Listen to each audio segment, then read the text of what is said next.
एगो गांव में एगो भोला नाम के किसान रहत रहलन। किसान के जीवन में बहुत दुख रहे दीदी। दुख ही रहे कि गरीबी आपके और ओकरा बाद निसंतान रहलन। उनका कोई संतान न रहे। सब तरह से दुख के मारल रहलन। उ अपना आप के बहुत ज़्यादा कर्म के छोट समझस पति पत्नी रहे लो। गरीबी तो रहले रहे। गरीबी के बावजूद बेटा चाहे बेटी घर में कोई संतान ना रहे। अब संतान ना रहला के चलते दोनों पति पत्नी बड़ा दुखी रहे लो। परिश्रम क के मेहनत मजदूरी क के अपन गुजारा करे लो। एकदम लौलीन रहे लोग। हर दम मन में टेंशन दुख संतान खातिर रहे। गरीबी के तो उतना चिंता ना रहे, लेकिन संतान खातिर बहुत ज़्यादा चिंता रहे पति पत्नी के दोनों जने के। अब देखें गुरु भाई बहन, भक्ति भी करे लो, भगवान में लौ लगौले रहे लो, लेकिन आस खत्म हो गई रहे। काहे कि बहुत दिन निकल चुका रहे। आस खत्म हो गई रहे, लेकिन भगवान के भरोसे अपन जीवन बितावत रहे लो, जियत रहे लो। अब कुछ दिन के समय देखी ऐसा आइल कि किसान के घर में एगो लड़का के जन्म भइल। एगो लड़का के जन्म भइल। भगवान के कृपा मिलल, दया मिलल तो एगो लड़का के जन्म भइल। जब लड़का के जन्म भइल तो किसान बहुत खुशी, बहुत ज़्यादा जीवन में लागल कि ऐसन खुशी आज ले कहियो नइखे मिलल। ऐसन सुख कहियो नइखे मिलल जौन सुख उनका मिलल। शांति के अनुभव भइल। दोनों पति पत्नी बड़ा खुशी भइलो बेटा के देख के। अब ढेर दिन पर औलाद जे भई रहे तो गांव घर में भी चर्चा होखे लागल कि भोला के बड़ा सुंदर बेटा भइल बा, बहुत दिन पर बेटा भइल बा। जब कुछ टाइम लाग जाला संतान होखे में तो गांव घर में चर्चा हो जाला। आ जब भगवान के कृपा से अगर हो जाला तभी गांव घर में चर्चा हो जाला, लोग देखे सुने आवे लागेला। तो ऐसे ही भोला के घर में सब गांव घर के लोग, हितदाई पर पहुनई के सब लोग भेंट करे आवे लागल, उनका के देखे आवे लागल। आके उनका के बधाई देवे लोग, कहे लो कि भगवान के कृपा हो गई, दया हो गई, भोलेनाथ के नज़र हो गई भोला पर कि भोला के संतान हो गई। बड़ा खुशी के बात बा। सब के कुछ कुछ कह के भोला के बधाई देवे आ सब लोग के खुशी लागे, सभे खुशी मनावे। अब ऐसा ही धीरे धीरे दिन बीतत रहे। अपना बच्चा के लेके खुश रहे लो, पोसत रहे लो। तब तक एक दिन गांव में एगो ज्योतिषी ब्राह्मण, एगो परमात्मा अइनी। जब अइनी तो भोला किसान के द्वार पर जब अइनी तो भोला किसान अपना बच्चा के ले जाके भाग भविष्य देखावे लगलन।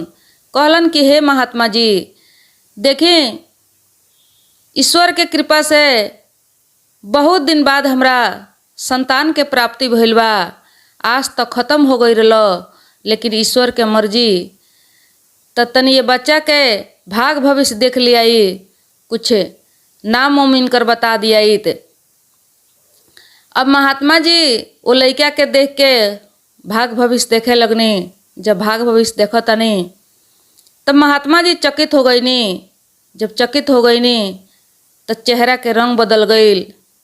अब ई किसान के चिंता हो गई कि का बात बा, हमरा लड़का के भाग में का बा कि ई महात्मा जी के चेहरा बदल गई। महात्मा जी थोड़ा सा उदास हो गई नी। अब किसान पूछले कि महात्मा जी का बात बा, हमरा लड़का के भाग भविष्य कैसन बा, काहे अपने उदास हो गई नी। तब महात्मा जी कहतनी कि ये किसान, तोहर लड़का जौन बा उ बहुत भाग्यशाली बा। एकर भाग देख के हम चकित हो गइल बानी।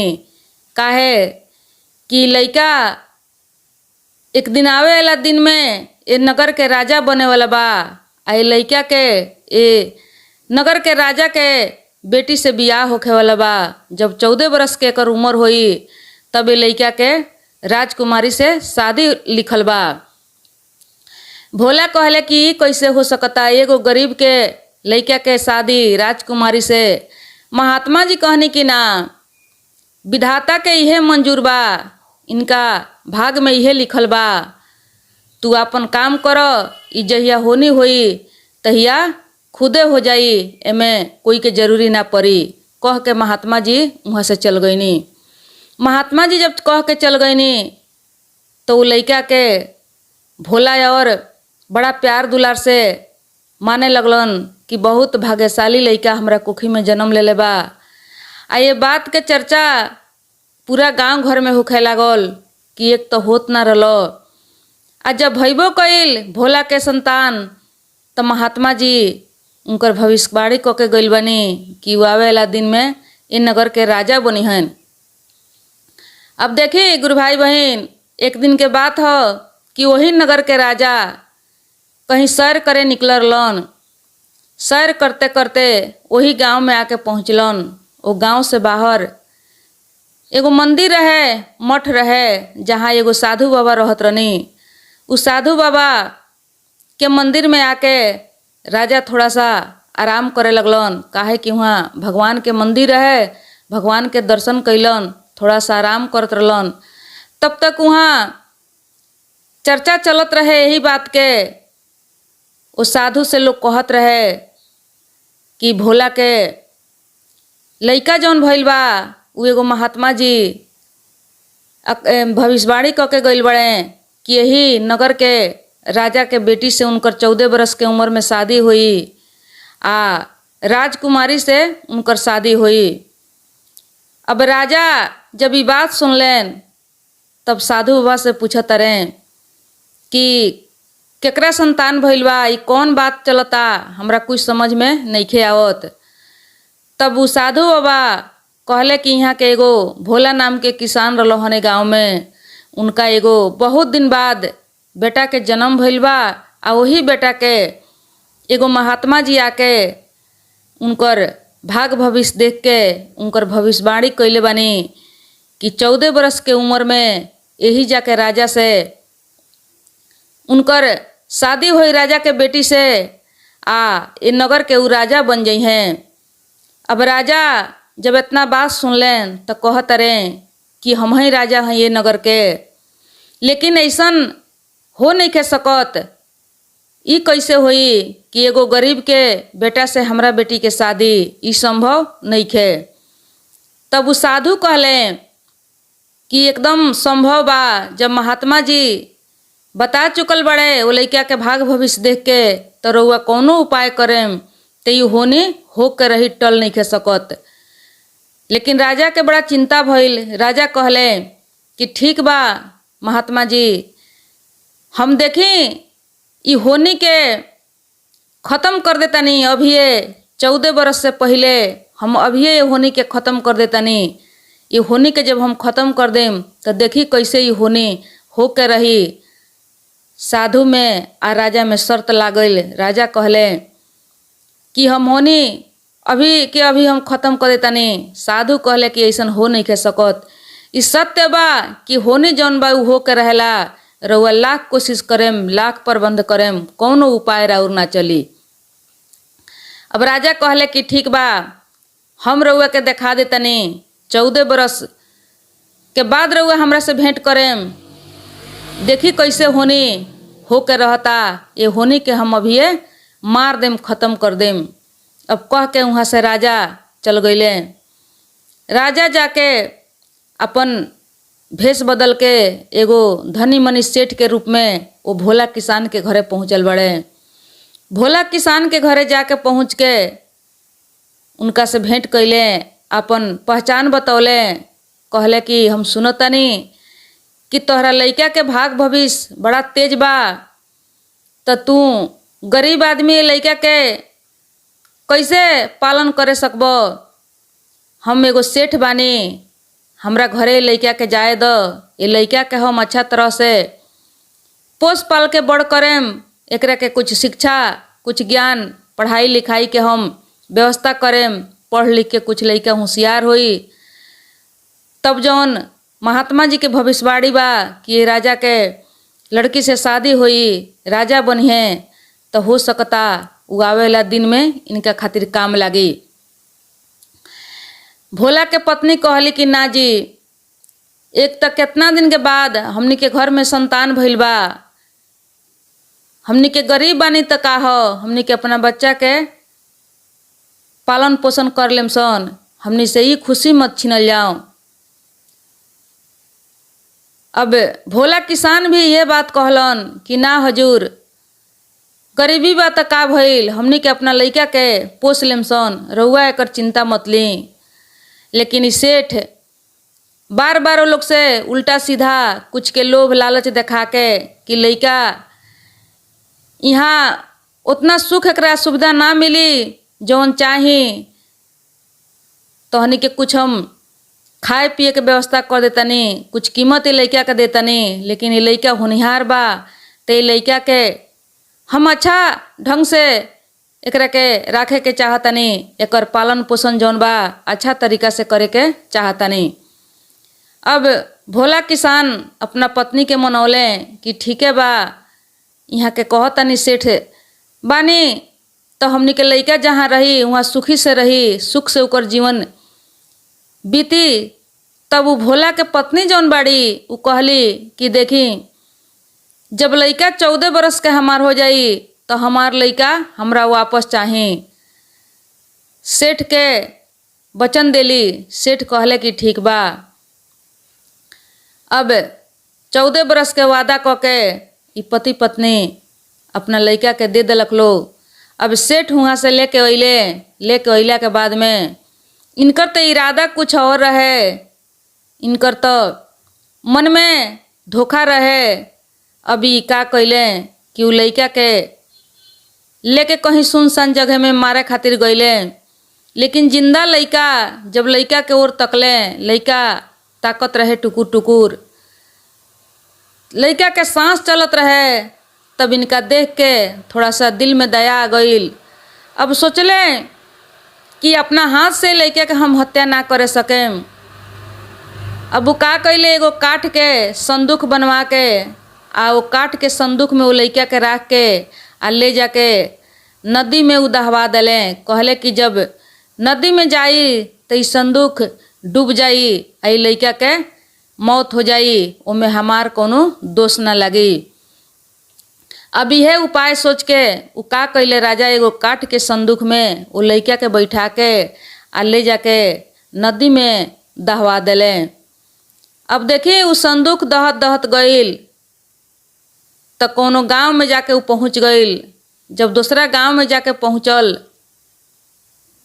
तो वो नदी में एगो सेठ नहात रहले। वो गांव के एगो सेठ रहले, उ नहात रहलन। ओमें जब नहात रहले तो देखले कि कोनो संदूक आवता, तो ओकरा के निकाल के ऊपर धइले। आ ऊपर धइला के बाद जब संदूक खोल के देखत रहे तो ओमें एगो छोटा सा जिंदा बच्चा पड़ रहे। बच्चा के देख के बड़ा आश्चर्य में पड़ गइले कि कौन दुष्ट कौन पापी के ही काम हो कि इतना सुंदर बच्चा इस संदूक में डाल के आ गंगा में डुबा दिले बा। थोड़ा सा भी दिल में दया दर्द नहीं खियाइले बच्चा के प्रति। बड़ा दया आयल उनका दिल में। बच्चा के उठौलन आ बच्चा के उठा के अपना घरे लेके गइलन। अब देखी संजोग से उनको बाल बच्चा ना रहे, उहो निसंतानिए रहलन। जब लेके गइलन तो उनकर पत्नी देखली तो बड़ा खुश भइली। कहली कि हमने के ऊपर वाला के कृपा भइल बा, भगवान के कृपा भइल बा, कौनो ना कौनो बहाना से हमने खातिर ईश्वर संतान भेज दिलन। अब बड़ा खुशी खुशी से उ लइका के पोसे लागल लो, अपना माई बाप के जैसन प्यार दुलार देवे लागल लो। लइका धीरे धीरे बढ़े लागल। अब यहाँ राजा के तो मालूम हो गइल कि लइका के तो हम मार चुकल बानी, अब लइका मर गइल बा। एकदम उनकर टेंशन जौन रहे, टेंशन उनकर मुक्त हो गई रहे। अपन अपन जीवन सभे जियत रहे। धीरे धीरे दिन बीते लागल। अब उ लइका के वो गांव में ओकर पोसल पानल होखे लागल। धीरे धीरे लइका बढ़े लागल। लइका जौन रहे उ बड़ा होनहार रहे। उ लइका के चर्चा गांव घर में होखे लागल। ओकर पढ़ाई लिखाई हर चीज़ जौन रहे, जौना काम में रहे, उ कहीं भी जाए कुछ करे तो उ दिमाग से इतना ना तेज उ लइका रहे कि उ लइका के चर्चा होखे लागल। पूरा गांव घर में बात फैल गईल। धीरे धीरे अब धीरे धीरे दिन बीते लागल। बहुत होनहार लइका उ निकल चुका रहे। सब लोग चकित रहे। धीरे धीरे दिन निकल गईल। अब देखी 14वां बरस वो लइका के आ गईल। 14वां बरस जब आ गईल तो वही समय के बात हो कि उहे राजा फिर से निकलल बड़न अपना राज्य के हालचाल लेवे खातिर, घूमे खातिर, देख सुन करे खातिर। अब घूमत घूमत वही नगर में आ गईल बड़े। वही नगर में जब आइल बड़े तो कहीं वैसा ही मठ मंदिर चौक चौराहा पर बैठल बड़े तो वही लइका के वहाँ चर्चा होता। वही लइका के लोग बखान करता। उनका दिमाग के, उनका बुद्धि के, उनकर प्रशंसा होत रहे। काहे कि बढ़िया चीज़ के कहीं भी चर्चा होला, कहीं भी प्रशंसा होला, चाहे कितनों के हुई हित होई या दुश्मन होई, लेकिन जौन सत्य बा, जौन हकीकत बा, उ जरूर कहबे करी। तो वैसे ही उ लइका के चर्चा होत रहे। उ लइका के प्रशंसा जगह जगह पर होखे। ओकरा दिमाग के, ओकरा बुद्धि के। जौन काम कोई से ना होखे उ काम लइका पल भर में क के दिखा देवे। इतना ना उ दिमाग के तेज रहे लइका। अब ऐसन लइका सुनले राजा तो राजा सोचले कि काहे ना इतना जहनदार लइका के हम अपना राज्य में ले जाके राखी। काहे कि हमरा राज्य में ऐसन लइका रही, ऐसन बुद्धिमान लइका तो हमरा राज्य में काम लागी। कोनो काम जब जरूरी पड़ जाई, कोई से ना होखे वाला होई तो ये काम उ लइका संभाली। ऐसन लइका के राज्य में रहल जरूरी बा। अब वो लइका के पता ठिकाना पूछ के आ राजा साहेब चल गईले, अपना भेष बदल ले आ चल गईले फिर उस सेठ के घरे। सेठ के घरे जाके आ उस सेठ से जान पहचान कैले। कहले कि राउर लइका बहुत तेज बा, बहुत होनहार बा। ये लइका के रउआ दे दी, हम अपना राज्य में ले जाके राखेम। ये लइका हमरा राज्य में नौकरी करी। काहे कि बहुत दिमाग के तेज बा, बहुत जहनदार बा। तो ये लइका हमरा चाही। अब बाते बात में का भइल कि इस सेठ जौन बड़े उ कह दिले कि देखल जाओ राजा साहेब, लइका तो हमर बड़ा तेज बा, बड़ा जहनदार बा, बुद्धिमान बा, लेकिन ये लइका अगर देखल जाओ तो असली में हमार लइका ना हई। हम एकर धर्म पिता बानी, लेकिन फिर भी बहुत भाग्यशाली बानी जैसन लइका हमरा मिलल बा। अब इतना बात सुन के राजा कहले कि काम मतलब हम समझ ना पौनी बात के। तब सेठ बतौले कि लइका के जन्म हमनी के नइखी सन देले। ई लइका हमनी के पावल लइका हो। आज से 14 बरस पहले ई लइका हमरा नदी में एगो संदूक में मिल रहे। अब देखी ऐसन बात सुन के राजा एकदम पूरा घबराए लगलन कि जौना लइका के हम मार चुकल रहनी ई तो उहे लइका निकलल। ई तो देखत तनी कि लइका जिंदा बा। बड़ा राजा के टेंशन भइल। अब राजा अब फिर मन में अपना कुछ उल्टा सीधा सोचे चल लगलन। सोच के अब दिमाग लगौलन आ दिमाग लगा के ई लइका के फिर से मांग करे लगलन कि ई लइका हमरा राज्य में चाही। ये लइका के बहुत जरूरी बा। ऐसन लइका हमरा राज्य में चाही, हमरा दरबार में ही रही, कुछ अच्छा काम करी आ एकर जौन भी तलब तनख्वाह होई हमरा तरफ से दुगुना मिली। अब इहो लोग के खुशी लागल कि राज दरबार में जब लइका के काम करे के मिलता तो खुशी खुशी से लइका के राजा के दे देलक लोग।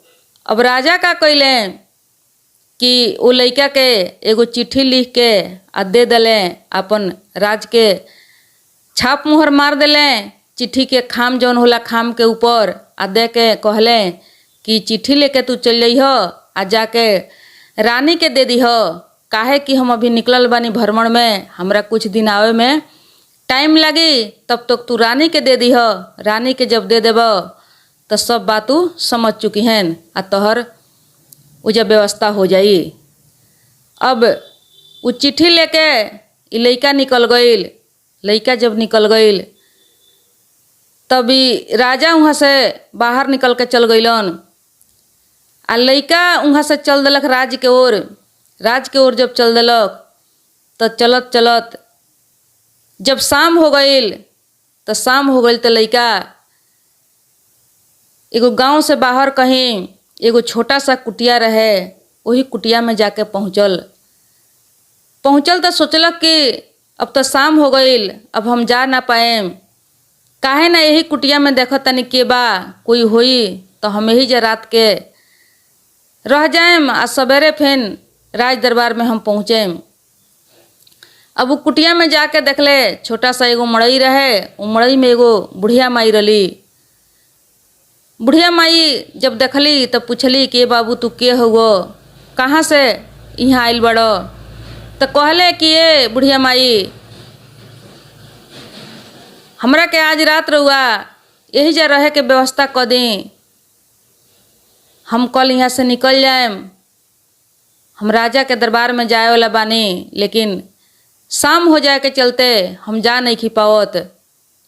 अब वो बुढ़िया माई जौन रहली देखी उनका के तही डाकू लोग रखले रहे, वो बुढ़िया माई के लुटेरा लोग जब शाम के आवे कहीं से चोरी डकैती करके तो ही बुढ़िया माई के शरण में वो लोग रहे लोग आया अपन देख रेख करे खातिर वो बुढ़िया माई के वहाँ रखले रहे लोग। अब बुढ़िया माई देखली तो कहली कि ठीक बा तू रह जा हमरा पास। सोचली कि इनका पास तो कुछ बा ना, जे कोनो टेंशन बा, जे उ लुटेरा लोग आई तो इनका के कुछ लूटी चाहे नुकसान करी। अब राख ले हली। ओकरा बाद में थोड़ा देर के बाद 4 गो लुटेरा रहे लो, चारू जने वहाँ आई लो।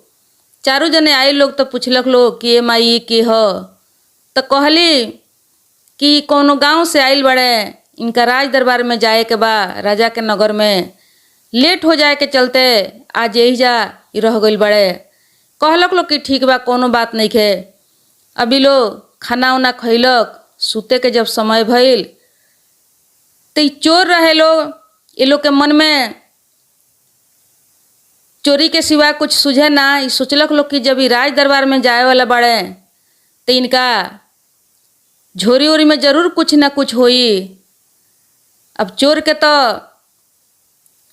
कभी भी मन में चोरिए के बात आई। अभी का कैलक, चोर गइल बा लोग, लइका सुत गइल बा आ ओकरा बगल में एगो झोरा राखल बा। वो झोरा में से निकालता लोग तो एगो चिट्ठी निकलल तो ओमे लिखल रहे कि ये रानी साहिबा, जौन लइका जा रहल बा राज दरबार में, तोहरा के जब चिट्ठी ले जाके दी तो लइका के तुरंत तुम जान मरवा दी हो। हमरा आवे से पहले उ लइका मरा जाए के चाही, हमरा आज्ञा के पालन होके के चाही, थोड़ा सा भी विलम्ब ना होके के चाही। इ लइका के जाते जान मरा जाए के चाही। अब देखी अभी डाकू ऐसन चिट्ठी पढ़ के ये लोग बड़ा सहम गइल। भले डाकू रहे लोग लेकिन फिर भी ये लोग के दिल रहे। अब ऐसन चिट्ठी पढ़ के ये सोचलक लोग कि राजा तो बड़ा दुष्ट बा, राजा के छाप मुहर लागल बा, ई राजा के लिखल हो। ई राजा तो लइका के जान मरवावे खातिर राज दरबार में बैठा रहल बा। आई अनाड़ी लइका, एकरा कुछ पता नहीं खे। अभी का कैलक लोग कि वो खाम के भीतर दोसर एगो चिट्ठी लिख के वो चिट्ठी निकाल के देखी कैसे होनी बदलता, करवट लेता। दोसर चिट्ठी लिख के और में राख दिलक लोग कि हे रानी साहिबा, जौन लड़का ये चिट्ठी लेके जाता वो लड़का से तुरंत के तुरंत तू अपना राजकुमारी से शादी करा दी हो। हमरा आवे में अभी विलम्ब बा, लेट बा, हमार इंतजार मत करी हो। हमरा आवे से पहले ये लड़का से शादी हो जाए के चाही। एकर अर्थ जौन बा वो हम बाद में आएम तो बताएम, लेकिन हमरा आवे से पहले शादी होखे के चाही।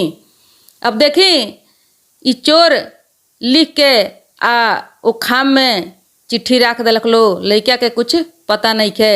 लड़का सवेरे उठ के वहाँ से निकल पड़ल, झोरा अपन उठौलक। जब गए राज दरबार में तो जाके रानी से दरबार में भेंट कैलक। रानी के ले जाके चिट्ठी देलक। जब चिट्ठी देलक रानी पढ़तारी तो बड़ा वो तो चकित में पड़ गईली कि कैसे हो सकता। लेकिन जौन खाम रहे वो खाम पर राज के मुहर लग रहे तो रानी पहचान गईली कि जरूर राजा के चिट्ठी हो। लेकिन राजा साहब के इतना कौन हड़बड़ी बा कि लिखले बानी कि हमरा आवे से पहले ई शादी हो जाए के चाही। हो सकता कोनो बात होई, अभी हमरा आज्ञा के पालन करे के पड़ी। अब वो का कैली कि साधारण तरीका से वो लड़का के अपना राजकुमारी के शादी करा देली। जब शादी करा देली तो कुछ दिन तुरंते वो राजा लौट के आपस अइले। जब राजा अइले आ राजा के बात पता चलल कि जौन लड़का चिट्ठी लेके आइल उ लड़का से हमरा लड़की के शादी हो गइल बा, तो राजा एकदम आग बबूला क्रोध में नाचे लगलन। अपना रानी के जान ले पर तैयार हो गइलन। लेकिन रानी कहली कि ये में हमार कौन दोष बा। रउआ चिट्ठी के हम आज्ञा के पालन कैले बानी। रउआ चिट्ठी में जौन लिखले रहनी हो उहे बात तो भइल बा, दोसर तो कुछ भइल नहीं खे। राजा साहब कहले कि हमर चिट्ठी देखाओ।